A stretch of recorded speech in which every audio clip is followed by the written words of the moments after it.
하나님의 평화가 말씀을 듣는 우리 가운데 함께 하시기를 바랍니다. 네. 오늘은 대림절 둘째 주일입니다. 대림절에 기다림초를 밝히고 또 카드나 엽서를 쓰고 작은 선물을 준비하는 일은 커다란 의미가 있습니다. 성탄을 맞아서 아이에게 선물을 하는 것은 앞으로 더 큰 선물이 오심을 알려주는 것입니다. 카드나 엽서를 교환하는 일은 하나님이 우리에게 살아있는 편지를 보내실 것을 예고하는 일입니다. 바로 성탄은 그런 상징과 징조가 구체화하는 날인 것입니다. 성탄 문화는 등불이라든지 또 별이라든지 구유상 천사처럼 아련하고 따뜻합니다. 색동교회 저 천정에 건 별장식 다 보이시죠? 네. 저 별장식은 헬은 후터의 별이라는 이름이 붙어 있습니다. 헬은 후터는 주님의 모자라는 뜻인데 곧 하나님의 보호하심을 뜻합니다. 독일의 보헤미안 난민들을 맞아준 진첸도르프 백작이 세운 공동체의 이름이 바로 헤른후터 공동체입니다. 헤른후터 공동체는 박해를 피해 찾아온 보헤미안 난민들을 환대했습니다. 그래서 저 헤른후터의 별은 구체적인 희망처럼 은총을 찾아 떠도는 이들에게 하나님께로 향하는 길잡이 별로 그렇게 상징되고 있습니다. 프랑스의 젊은이 공동체 떼제를 시작한 로제 수사는 이렇게 말했습니다. 기도하는 사람에게는 길잡이 별이 있습니다. 그것은 눈에 보이지 않는 숨은 자력처럼 사람을 끌어줍니다. 라고 말했습니다. 여러분도 이 대림절에 길잡이 별을 마음에 품으시기를 바랍니다. 오늘 읽은 톨레렉의 진도에 따라 빌립보서 2장은 그리스도 찬가라는 별명이 붙어 있습니다. 그리스도 찬가. 모두 6절로 요약하는 6절부터 11절까지 초대교회 공동체의 고백은 예수 그리스도가 누구신가? 예수 그리스도가 어떤 분이신가를 잘 요약하고 있습니다. 이 말씀은 가장 빛나는 고백 중의 고백입니다. 왕 중 왕 하듯이 고백 중의 고백으로서 초대교회 예배 중에 찬송으로 불립니다. 전반부는 6, 7, 8절은 이 땅에 내려오신 예수님을, 후반부 9, 10, 11절은 하늘로 올려주신 그리스도를 찬양합니다. 제가 늘 반복해서 말씀드립니다만 우리 그리스도 교회는 두 가지의 핵심 교리가 있습니다. 하나는 예수님은 참 하나님과 참 사람이시다 이고 또 하나는 삼위일체 신앙입니다. 다 알고 계시죠? 이러한 핵심 교리가 완성되기 이전부터 고백한 것이 바로 빌립보서에 있는 그리스도 찬가입니다. 우리가 고백하는 사도신경보다 앞서서 참 하나님과 참 사람에 대해서 명백한 고백을 하고 있습니다. 그리스도 찬가는 누구나 줄줄이 암송하던 신조입니다. 귀하게 부르던 찬송입니다. 그 내용을 깊이 살펴보십시오. 이 말씀에 나타난 예수님의 모습은 너무나 잘 알려져 있어서 너무나 잘 알고 있어서 깊이 생각하지 않고 지나칩니다. 예수님을 당연하게 천상의 분으로만 이해한 까닭에 언감생심 내 삶에 적용하려는 생각은 상상조차 못했습니다. 그런데 바울은 단호하게 말하기를 너희는 예수의 마음을 품어라. 예수 그리스도를 닮아가라. 그렇게 말하고 있습니다. 토마스 아켄피스는 15세기 초에 그리스도를 본받아라는 고전을 통해서 세세히 주석을 달고 있습니다. 이 책을 한국 천주교회는 준주성범이라고 번역을 했습니다. 준주성범, 참 어렵죠. 쫓을 준자인데 바로 주님의 거룩한 모범을 쫓아 라는 뜻입니다. 이 책에서 이런 대목이 있습니다. 내적 삶을 위한 거룩한 조언 중에서인데, 겸손하고 화평해라. 그리하면 예수님이 함께 하실 것이다. 겸손하고 평화로우라는 말입니다. 그러면 주님이 함께 하실 것이다. 헌신적이 되고 말을 삼가라. 그리하면 예수님이 함께 거하실 것이다. 친구를 많이 사귀라. 그들을 진정으로 사랑하라. 하지만 예수님을 더욱 특별히 사랑해야 한다는 대목이 있습니다. 그리스도를 본받아라는 책이 특별히 우리 감리교인들에게 귀한 까닭은 존 웨슬리의 성화에 첫 번째로 영향을 끼친 그러한 책으로 손꼽히기 때문입니다. 그래서 우리 교회 7가지 비전 중에 맨 앞세운 것도 그리스도를 본받아 아닙니까? 주님을 본받는 일입니다. 그리스도를 닮는 일은 주님을 만나고 주님을 사랑하는 일부터 시작합니다. 그 섬김을 배우는 동안 스스로 종이 되신 큰 사랑을 배우게 될 것입니다. 우리는 평소 자주 예수님을 입에 올립니다. 주기도문은 예수님이 가르쳐 주신 일용할 삶에서 정말 등불과 같이 생생한 기도입니다. 그 기도를 암송할 때마다 우리는 예수 그리스도를 입에 올립니다. 또 주일마다 습관처럼 사도신경을 고백합니다. 이렇게 주기도문과 사도신경은 지난 2000년 동안 어떤 사람에게는 목숨과도 맞바꾼 소중한 고백 아닙니까? 그런데 이러한 기도와 고백을 되풀이하면서도 우리가 주님의 마음을 떠올리지 못한다면 우리는 그저 주기도문과 사도신경에 중독되었기 때문일까요? 아니면 무심하게 고백하기 때문일까요? 바울이 너희 안에 이 마음을 품으라 해서 이 마음을 강조한 이유가 있습니다. 특별히 빌립보 공동체 안에서 허영과 다툼을 벌이고 남을 나보다 낮게 여기라는, 더 높이 여기라는 당부를 통해서 좋은 모범을 보인 내용이 바로 그리스도 찬가입니다. 먼저 이 땅에 내려오신 예수님은 자기를 겸손하게 비우신 분이라는 것입니다. 주님은 자신의 길을 원치 않고 다만 하나님이 원하시는 길에 순종하셨습니다. 높임을 받기보다는 인간에 대한 지극한 사랑 때문에 자기를 버리셨습니다. 그리하여 원래 하나님과 본체이신데 그 지위를 포기하고 사람처럼 되셨다고 했습니다. 무사람 중에서도 무엇보다도 섬기는 종의 모습으로 오셨습니다. 그만큼 자기를 비우고 낮추셨다고 사도 바울은 말합니다. 무엇보다 위대한 것은 십자가의 죽음에 이르기까지 순종하신 일입니다. 바울이 이 마음을 품으라고 한 예수님의 마음은 이러한 겸손과 자기 비움과 헌신과 순종을 뜻합니다. 정용철 시인이 있는데 그의 신앙 시 가운데 나 때문에 라는 시가 있습니다. 이런 내용입니다. 나를 따뜻하게 하기 위해 당신은 추웠습니다. 나를 웃게 하기 위해 당신은 울었습니다. 나를 높이기 위해 당신은 낮아졌습니다. 나를 자유롭게 하기 위해 당신은 매였습니다.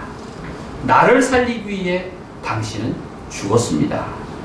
이 시는 누구를 노래한 것일까요? 어머니를 노래한 시입니다. 그 3호 곡은 마치 복음서의 한 대목처럼 느껴집니다. 위대한 시인 사도 바울은 예수님을 이렇게 표현합니다. 고린도 후서 8장 9절에서 우리 주 예수 그리스도의 은혜를 너희가 알거니와 부요하신 이로써 너희를 위하여 가난하게 되심은 그의 가난함으로 말미암아 너희를 부요하게 하려 하심이라. 그분이 부요하신 분인데 가난하게 되심은 바로 가난한 우리를 부요하게 하려 하심이다. 그렇게 고백합니다. 예수님의 사랑은 하나님이 우리와 함께 하시는 방식을 보여주고 있습니다. 한마디로 겸손하신 그리스도의 모습입니다. 예수님의 십자가는 철저한 자기 비움, 내려놓음, 낮아짐이었습니다.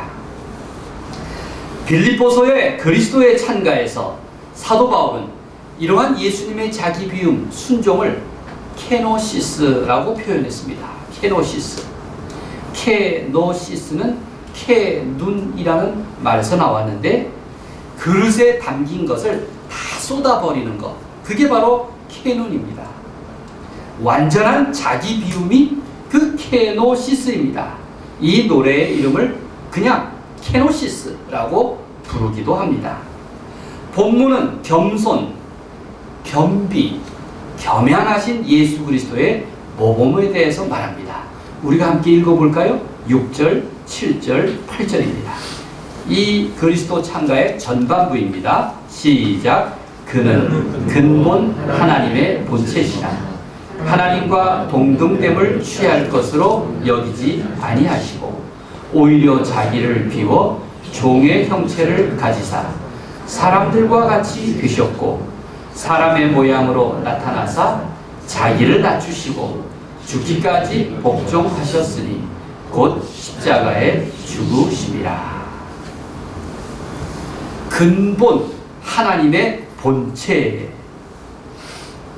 라는 어려운 낱말이 있습니다만 이 본체는 두 가지 헬라어가 있습니다. 하나는 모르회이고 또 하나는 스케마입니다. 중요한 차이가 있습니다. 모르회는 변하지 않는 본질을 말합니다. 그러나 스케마는 시간과 환경에 따라서 변합니다. 모르회는 인간의 변하지 않는 본질인데 스케마는 같은 인간이라도 유아기가 있고 청년기가 있고 장년기가 있듯이 외적인 변화가 가능합니다.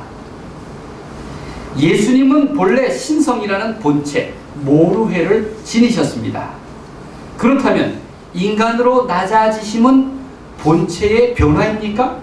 아니면 다만 외면적인 변화입니까? 성경은 분명히 말합니다.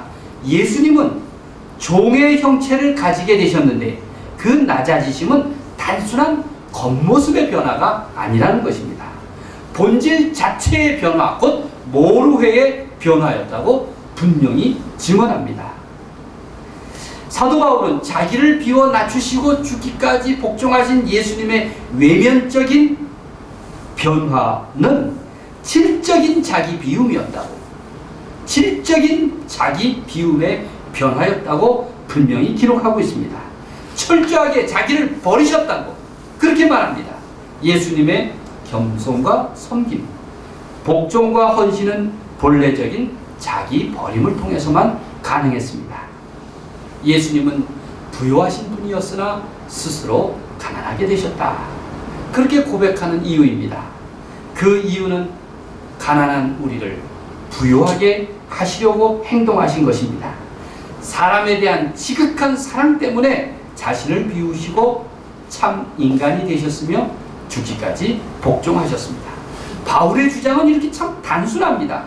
그러므로 진정으로 그리스도를 따르려고 한다면, 모름지기 그리스도인이라면 그리스도의 마음을 품으라는 것입니다. 하나님의 사랑은 자기를 비움으로써만 가능한 사랑입니다. 하나님의 사랑을 경험하는 사람들은 그 사랑을 받으면 받을수록 자신이 소중하고 존재히 여김을 받으며 부유하게 됩니다. 그게 바로 그리스도의 낮아짐, 자기 비움의 원리 때문에 가능해진 것입니다.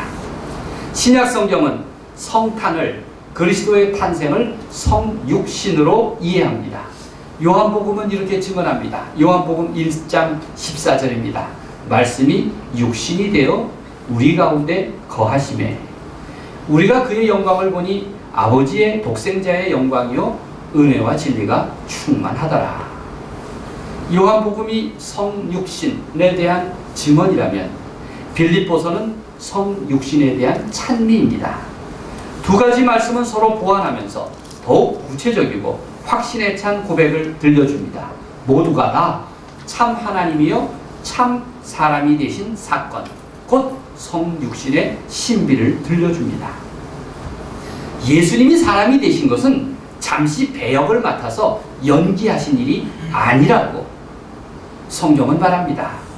예수님은 인간이 되기 위해서 자신의 신성을 버리셨고 존엄과 권위와 특권을 포기하셨다고 그렇게 말합니다. 자기의 영광을 기쁨으로 버리시고 심지어 종의 삶을 선택하셨다고 말합니다. 그래서 위대한 신앙 고백인 참 하나님 참 사람이라는 신앙 고백이 생겨난 것입니다. 그리스도 찬가를 보면 전반부와 후반부가 정반대의 내용을 노래합니다.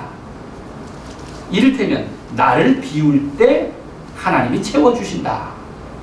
나를 내려놓을 때 하나님이 높여주신다는 것입니다. 예수님의 겸손과 순종은 오히려 더 큰 영광을 가져왔다는 것입니다.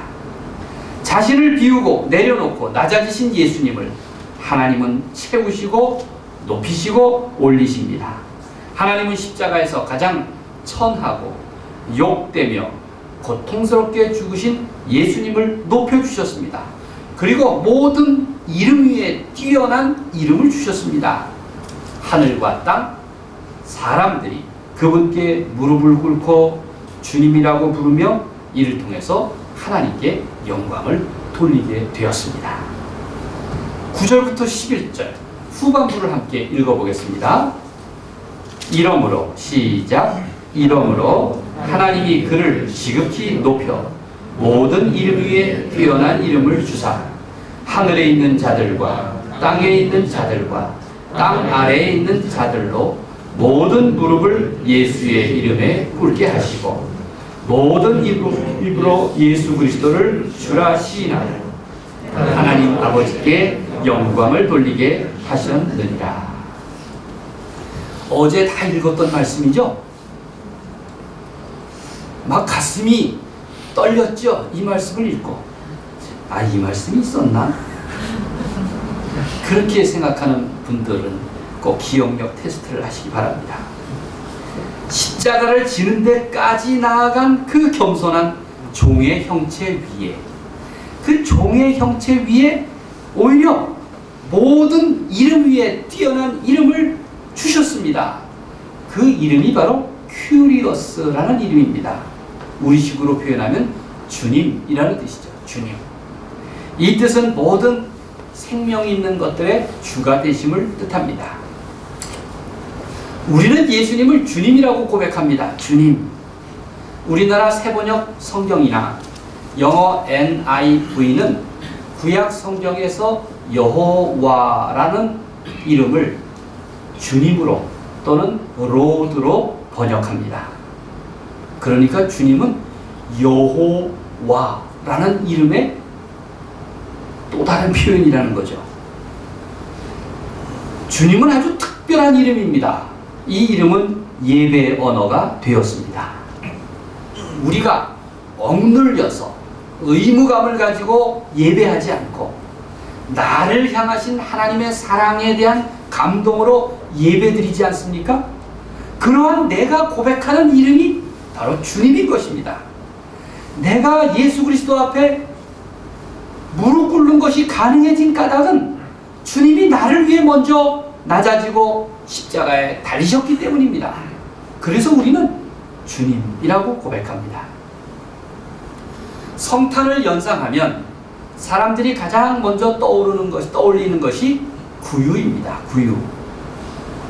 여러분, 우리 교회 강단은 시작할 때부터 구유가 놓여 있었습니다. 그래서 우리 교회는 365일 성탄입니다. 아기가 출생할 때 눕힐 수 있는 가장 비천한 보금자리가 뭐냐면 구유입니다. 세상에 어떤 아이를 짐승의 먹이통에 눕혔겠습니까? 색동교회 강단에 구유를 둔 이유가 뭐겠습니까? 예수님의 본체를 바르게 기억하고 마음에 새기자는 뜻입니다. 예수님의 생애는 바로 구유부터 십자가까지입니다. 예수님의 생애를 십자가만 바라보아서는 안 됩니다. 바로 가장 낮은 자리, 그 케노시스로 오신 그 구유로부터 높임받은 십자가까지, 여기에 바로 그리스도 찬가, 빌립보서 2장 5절부터 11절이 상징적으로 표현되어 있구나. 여러분 이제 읽으셨죠? 그렇습니다. 우리가 구유라는 상징을 잃어버린다면 우리의 신앙 고백이 얼마나 무미건조하겠습니까? 우리가 이러한 거룩한 상상력을 놓쳤기 때문에 오늘의 한국 그리스도교는 문자주의로 가득합니다. 그런 까닭에 높고 화려하고 부유함을 찬미하는 것은 당연한 일이 되었고, 대형화되고, 이런 것은 당연하게 되었고, 가난하고 외롭고 낮은 자리를 돌보는 일은 마치 특별한 사람만이 하는 일처럼 되었습니다. 복음이 그런 겁니까? 전혀 그렇지가 않습니다.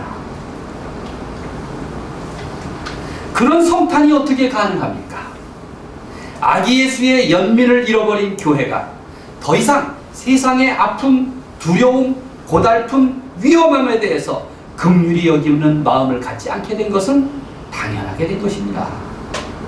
그러기에 우리는 세상을 향한 아픔, 두려움, 고달픔, 위험함에 대해서 더욱 큰 긍휼의 마음을 품어야 합니다.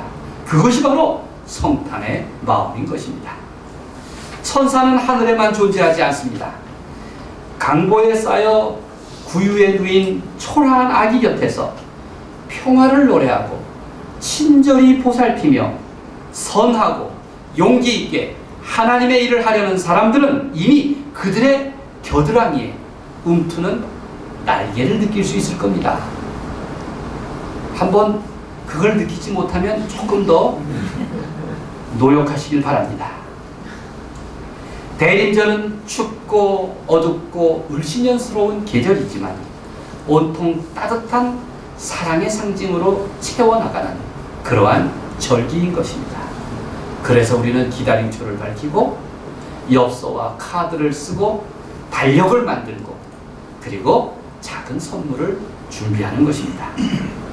이렇듯 성탄은 예수님을 맨발로 찾아오신 분, 낮아지신 분으로 기록합니다.